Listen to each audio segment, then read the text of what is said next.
ന്യൂസിലേക്ക് സ്വാഗതം. ഇറാനിൽ മാസങ്ങളായി തുടരുന്ന ഹിജാബ് വിരുദ്ധ പ്രക്ഷോഭങ്ങൾക്കിടെ ക്രൈസ്തവർക്ക് നേരെയും വ്യാപകമായ അതിക്രമങ്ങൾ നടക്കുന്നതായി റിപ്പോർട്ട്. പ്രക്ഷോഭങ്ങളിൽ പങ്കെടുത്ത 7ഓളം ഇറാനിയൻ അർമേനിയൻ ക്രൈസ്തവർ കൊല്ലപ്പെട്ടതായി മനുഷ്യാവകാശ സംഘടനകൾ സ്ഥിരീകരിച്ചു. ഇതിനു പുറമെ ഷിറാസ് പോലുള്ള നഗരങ്ങളിൽ നടന്ന വെടിവെപ്പിൽ നിരവധി വിശ്വാസികൾക്ക് ഗുരുതരമായി പരിക്കേറ്റിട്ടുണ്ട്. മഷാദ് നഗരത്തിൽ നിന്ന് മാത്രം ഏകദേശം 55 ക്രൈസ്തവരെ കാണാതായതായി സഭാ നേതൃത്വം അറിയിച്ചു. ഇവർ തടവിലാണോ അതോ കൊല്ലപ്പെട്ടോ എന്ന കാര്യത്തിൽ വ്യക്തതയില്ല.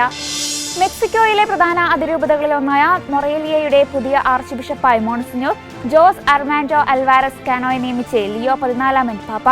നിലവിലെ archbishop monsignor Carlos Garfias മെർലോയുടെ രാജിക്കത്ത് സ്വീകരിച്ചുകൊണ്ടാണ് പാപ്പ പുതിയ നിയമനം നടത്തിയത്. മൊറാലിയ അതിരൂപതയുടെ കോ അഡ്ജക്റ്റർ ആർച്ച് ബിഷപ്പായി സേവനമനുഷ്ഠിച്ചു വരികയായിരുന്നു പുതിയ നിയമനം. മനുഷ്യജീവൻ ദൈവത്തിന്റെ അമൂല്യമായ ദാനമാണെന്നും അതിന്റെ സംരക്ഷണത്തിന്റെ കാര്യത്തിൽ യാതൊരുവിധ വിട്ടുവീഴ്ചയും സാധ്യമല്ലെന്ന് ലിയോ 14 പാപ്പ. സ്നേഹം നിഷ്ക്രിയമല്ല, അത് അപരനെ കണ്ടുമുട്ടാൻ നമ്മെ സഹായിക്കുന്നതാണെന്ന് പാപ്പ പറഞ്ഞു.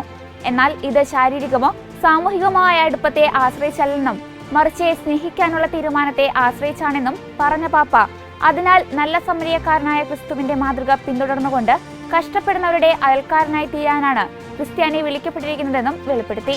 അൾത്താര ശുശ്രൂഷകർ സഭയുടെ ജീവിതത്തിൽ സവിശേഷവും ഭാഗ്യകരവുമായ സ്ഥാനമാണ് വഹിക്കുന്നതെന്ന് Bengaluru archbishop Peter Machado. Bengaluru Saint Peter's pontifical സെമിനാരിയിൽ സംഘടിപ്പിച്ച അൾത്താര ശുശ്രൂഷകരുടെ ദിനാചരണത്തിൽ സന്ദേശം നൽകുകയായിരുന്നു അദ്ദേഹം. അതേസമയം ബംഗളൂരു അതിരൂപതയിലെ 32 ഇടവകകളിൽ നിന്നായി പെൺകുട്ടികളും ആൺകുട്ടികളും അടക്കം ഏകദേശം 450ഓളം അൾത്താര ശുശ്രൂഷകർ ഈ സംഗമത്തിൽ പങ്കെടുത്തു.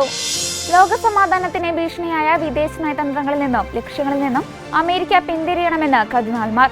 ജീവിക്കാനുള്ള അവകാശത്തിന്റെ സംരക്ഷണത്തിലും മനുഷ്യാന്തസ് പ്രോത്സാഹിപ്പിക്കുന്നതിനുള്ള കാര്യങ്ങളിലും ശ്രദ്ധ കേന്ദ്രീകരിച്ചുള്ള US വിദേശ നയത്തിലേക്ക് മടങ്ങാനും ഷിക്കാഗോ ആർച്ച് ബിഷപ്പ് കർദിനാൾ Blase J Cupich, Washington archbishop കർദിനാൾ Robert McElroy, Newark archbishop കർദിനാൾ ജോസഫ് W. ടോബിൻ എന്നിവർ ആവശ്യപ്പെട്ടു. ട്രംപിന്റെ പേര് പരാമർശിക്കാതെയാണ് അമേരിക്കയിലെ കർദിനാൾമാരുടെ സംയുക്ത പ്രസ്താവന. ഇതോടെ ചർച്ച് അപ്ഡേറ്റ്സ് പൂർണ്ണമാകുന്നു. നന്ദി.